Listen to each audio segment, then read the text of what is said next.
Salut, donc aujourd'hui je vais te parler de plusieurs choses. Donc la première, j'ai récupéré donc l'appartement ici, un des appartements donc, en location meublée que j'avais. Donc le locataire est resté 4 mois dans l'appart. Donc je vais t'expliquer pourquoi il est resté 4 mois. Je vais t'expliquer aussi finalement comment ça s'est passé, l'état des lieux de sortie.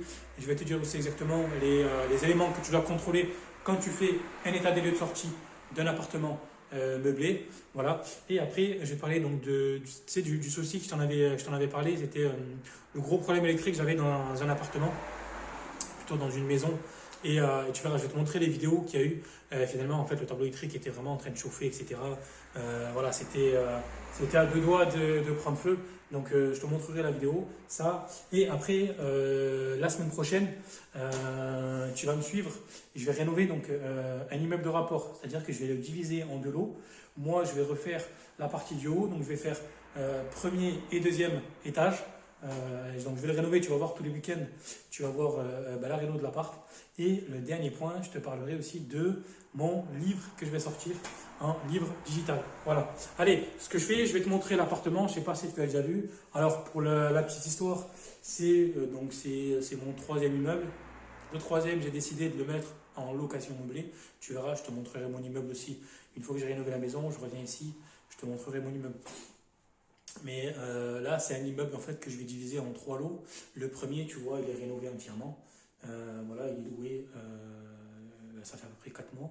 Et après, voilà. Donc, allez, on fait la visite et comme ça, moi, je te montre ça. Donc, voilà.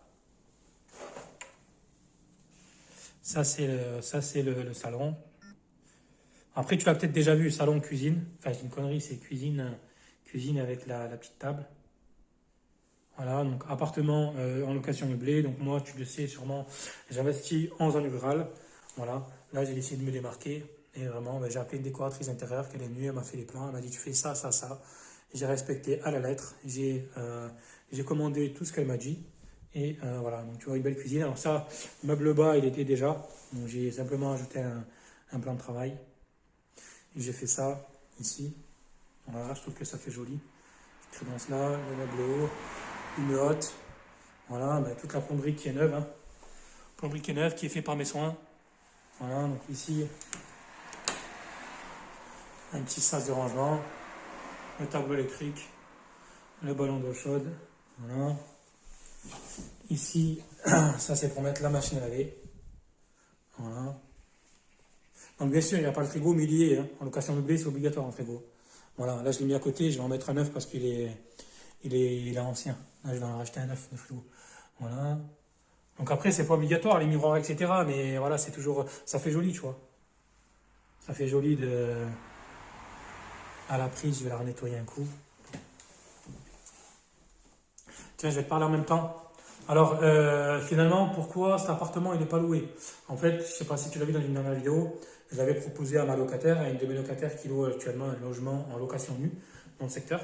Et en fait, elle était intéressée. Mais et le souci, en fait, elle s'est désistée au dernier moment parce que pour elle, ça allait faire trop en termes de frais. Parce que voilà, le loyer, forcément, il est plus élevé, sachant qu'on est dans un logement qui est plus grand. Et du coup, pour elle, en termes de coût, elle estimait que ça faisait trop au niveau de ses dépenses. Donc elle m'a rappelé le lendemain en me disant, ben non, finalement, je ne le prends pas cet appart. Voilà. Et après, d'ailleurs, pourquoi il est encore là? Alors, le souci, c'est que quand tu loues un appartement meublé, tu as un mois, d'accord? La locataire, elle a un mois de dégit, c'est-à-dire elle t'envoie le document. Et c'est à toi de trouver, en fait, un locataire dans ces un mois. Et le souci, c'est que quand tu as des locataires qui travaillent, en fait, tu peux pas faire visiter quand tu veux. Et moi, c'était un peu ça, c'est-à-dire que j'avais des visites. Mais le souci, c'est que les gens, il fallait qu'ils attendent le week-end. Et en fait, le temps qu'ils attendent, en fait, ils m'ont rappelé en disant, non, du coup, j'ai trouvé un logement. Et en fait, c'est typiquement ça, c'est que plusieurs fois, j'ai eu des locataires qui voulaient cet appart. Et plusieurs fois, je me suis retrouvé à avoir des retours en disant, désolé, finalement, j'ai trouvé un appartement.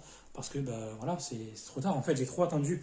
Et je trouve que c'est un peu le problème sur de la location meublée, c'est que en fait, tu n'as pas le temps en fait. Tu n'as pas le temps, il te reste qu'un mois.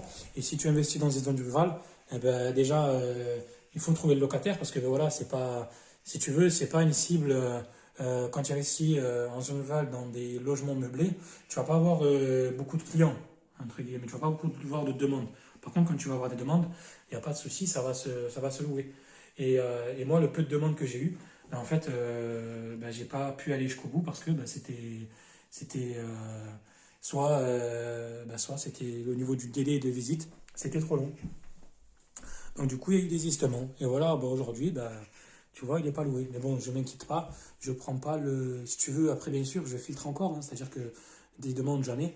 Mais je ne prends pas n'importe qui. Je préfère avoir un mois, 2 mois de vacances locatives, mais trouver le bon locataire que louer à n'importe qui. Voilà, tout simplement. Voilà, parce que quand tu fais rentrer un locataire dans un logement comme ça, où tu mets de l'argent, hein, ça coûte du pognon, hein, et que finalement il te le ravage, eh ben, forcément tu vas pas être content. Donc il vaut mieux prendre le temps. Là, tu vois, le locataire qu'il y avait dans cet appart, il n'y a rien à dire. L'appartement est rendu propre, il est rendu clean. Voilà, il y a quelques défauts que je vais refaire moi, mais qui ne sont pas liés au locataire. Comme tu vois les plaintes quand tu fais des travaux, les plaintes, il y a de la poussière qui vient. Et ça, voilà, faut que je le fasse moi. Là, tu vois, tu as le bouton, par exemple, ici. Tu vois, tu as le bouton. Là, pour moi, c'est pas un défaut. C'est un défaut qui est dû au canapé. D'accord? C'est important de relever. C'est un défaut qui est dû au canapé parce que voilà, soit c'est pas vraiment de la bonne qualité. Tu vois, ça s'est enlevé et du coup, ça s'est machiné. Mais ça, je vais pas le compter dans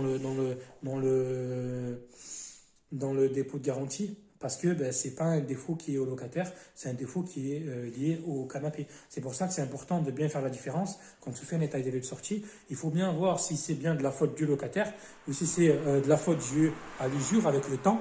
Tu vois, bon, moi, mon appartement, il a 4 mois, donc il est censé être neuf, rendu dans cet état.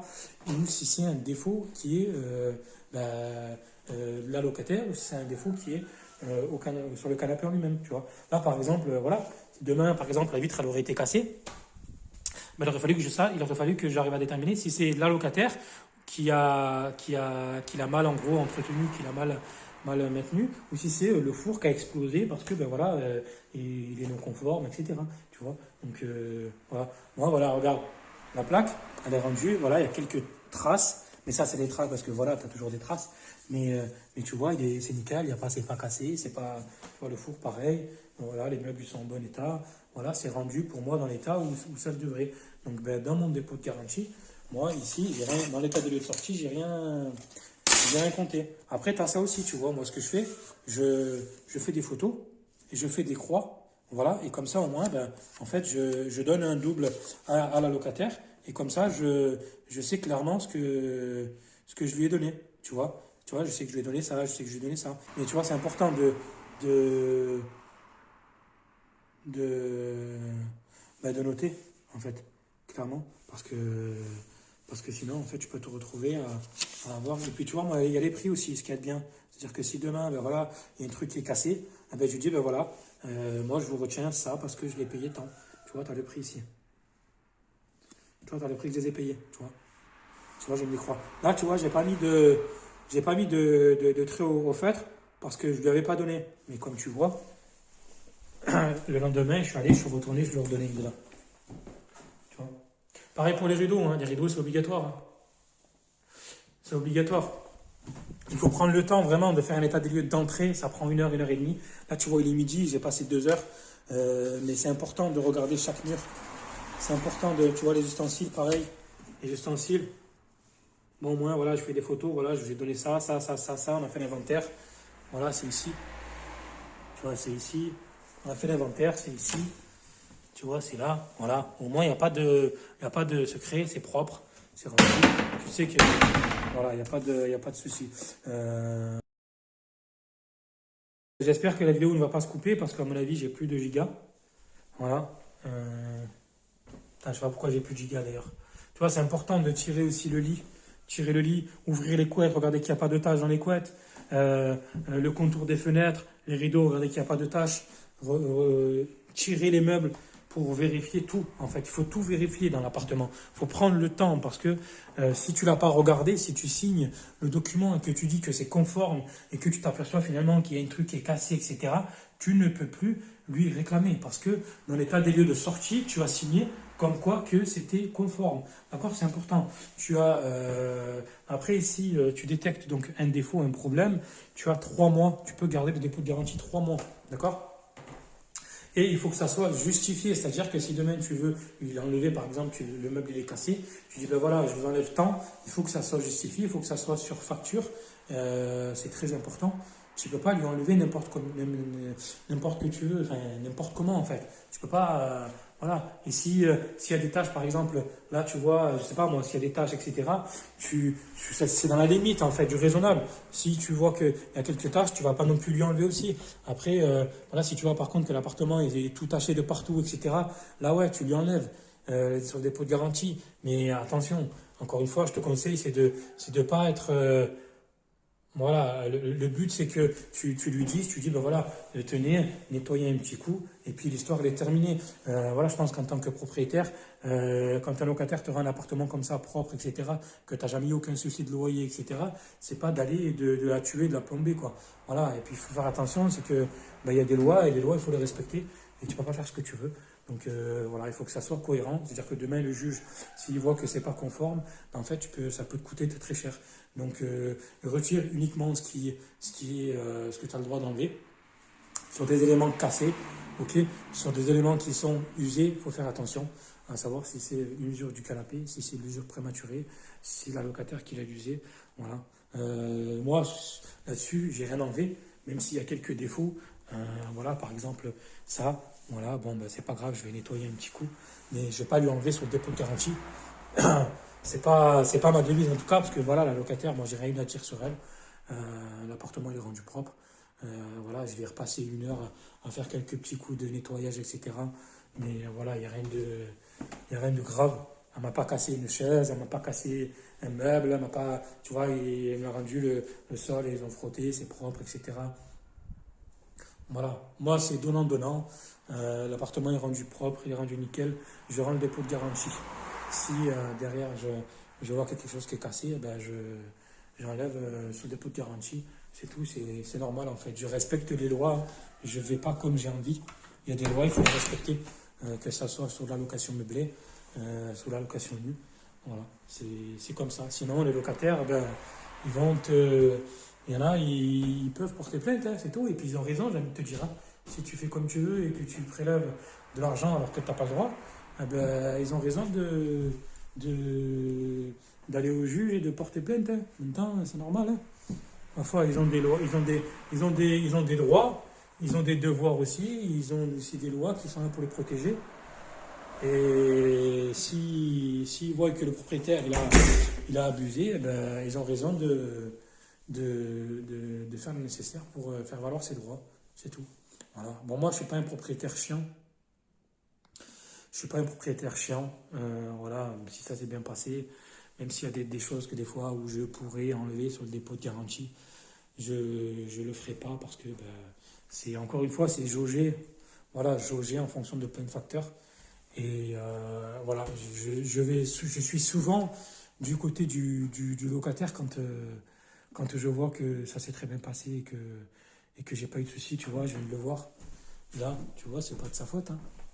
Ça s'est décollé. C'est pas de la faute de la locataire. Hein. Je vais remettre un coup de colle. Et puis c'est tout. Hein. C'est pas grave. Voilà. Allez, maintenant, je vais te parler d'autre chose. C'est bien beau, on avait cité le logement. Et je vais te parler du problème que j'ai eu électrique. Donc, tu as vu l'appartement, voilà, il est rendu conforme, il est propre, il est nickel, ça fait plaisir. Donc, maintenant, je vais te parler, donc, tu as vu le souci électrique que j'ai eu avec un locataire, c'était un monsieur qui était handicapé et ben voilà, il avait des problèmes électriques, des fois ça s'allumait, des fois ça s'allumait pas dans l'appartement. Et du coup, c'était un peu le problème, c'était un peu le bordel. Donc moi je suis allé, j'ai mis les luminaires. Et là, mon électricien il est passé. Je te montre une vidéo. Regarde l'état du tableau qui n'est pas conforme du tout. Et, regarde comment ça a chauffé. Tu regardes tous les disjoncteurs, il y en a qui ont chauffé. Et ça, c'est très dangereux. C'est pour ça que mon électricien, il a eu la bonne réflexion. Tu dirais, Aldo, on change tout le tableau, il n'est pas conforme, on reprend un par un. Allez, je te montre la vidéo, je te montre l'état du tableau avant et je te montre le pendant. Voilà. Et je vais vous montrer le tableau que j'avais dit. Voilà, déjà on voit les fils. Il n'y a rien de droit, il n'y a rien de décline. Normalement, c'est tout aligné propre. Là, c'est tout en mode des nœuds. Là, on le voit, de toute façon, c'est pas comme ça. Hein. Et là, le vrai problème, il est où? Tiens, là, il y en a un. Voilà. Voilà, ça a cramé, c'est tout collé, ça a fondu. Voilà, c'est celui qui avait des soucis. Et là, l'électricien remet un tableau tout neuf, donc avec toute la partie ici derrière, à l'arrière, qui va avec.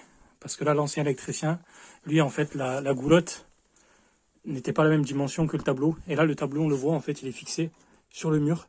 Alors que normalement, il doit être fixé sur la goulotte, ici. Et là, en bas, il n'y a même pas de goulotte, là. Il n'y avait pas de goulotte à la base. Non. Ouais.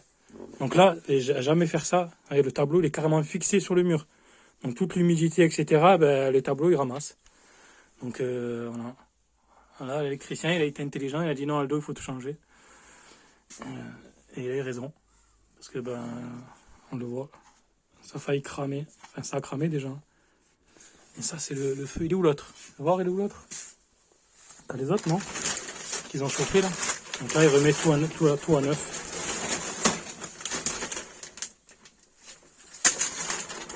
Ah non, ça a abusé. Ça a abusé, on voit que ça a cramé, là. Ah ouais, ouais. Ah non, mais c'était à 2 doigts de prendre feu, le truc. C'est tout beau marron. Incroyable, donc voilà. Faites appel à des vrais électriciens. Et encore, hein, je suis sûr que le gars, il était électricien. Enfin, je sais même pas si elle a regardé, d'ailleurs, tiens. Je sais pas. Mais... Ah ouais, parce que quand on fait appel à un électricien, logiquement, on regarde ses diplômes. Hein. Pour non, mais... On regarde sur Internet s'il a des bons avis. On demande à son entourage s'il sait bien travailler. On demande des photos. On se renseigne parce que là, quand tu vois ça, ça fait peur. Hein.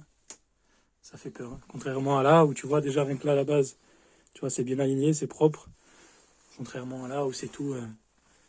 tu le vois, de toute façon, il n'y a rien à voir, le travail. Voilà. Bon, il va faire tout ça comme il faut. Et puis, la locataire, elle sera contente. Il n'y aura plus de soucis. Allez, maintenant, le dernier point, je vais te parler de mon livre.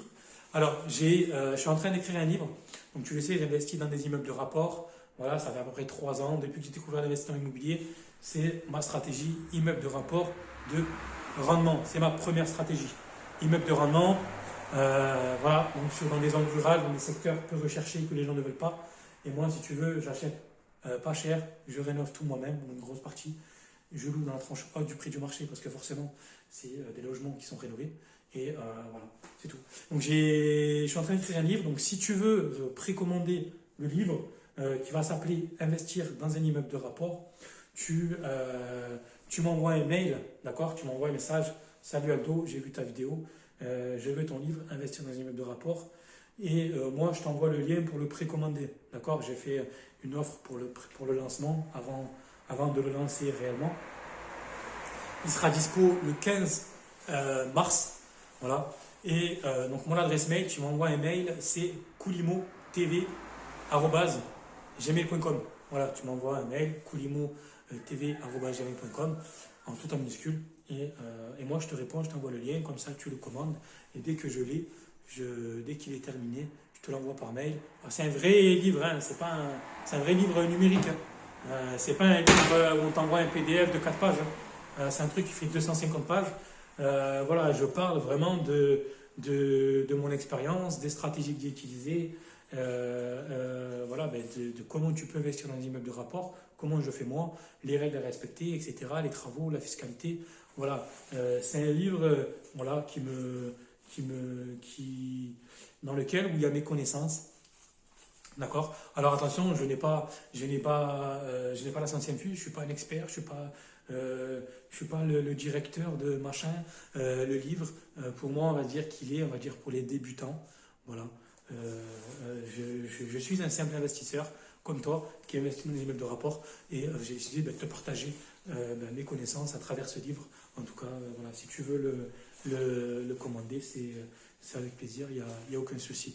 Voilà. La semaine prochaine, je vais commencer donc tous les dimanches. Je ne sais pas, peut-être que je vais faire plusieurs vidéos, à te parler de la maison, d'accord? Je vais te montrer tous les travaux de la maison, je vais te présenter la maison, je vais te présenter qu'est-ce que je fais, je vais te présenter pourquoi je divise uniquement en 2 et pas en 3, pas en 4, pourquoi je ne la revends pas. Bref, je t'explique toutes mes stratégies sur cette maison. J'ai un objectif de la rénover en 1 mois. Alors, excuse-moi, j'ai un objectif de la rénover en 1 mois, d'accord? Je vais aller dormir là-bas pendant 2 semaines. Je vais bosser matin, midi et soir. Je vais pas compter mes heures, mais tu sais que dans la vie, c'est comme ça. On n'a rien sans rien. Il faut charbonner, aller au charbon. Donc du coup, ben, j'ai décidé de te partager tout ça. Voilà. Donc reste connecté. Si tu veux mon livre, tu m'envoies un mail si tu veux pour le précommander. Et à partir du week-end prochain, du dimanche prochain, je te partage mon nouveau projet et ma nouvelle rénovation sur la maison, sur mon premier immeuble. Allez, je te dis à plus. Ciao.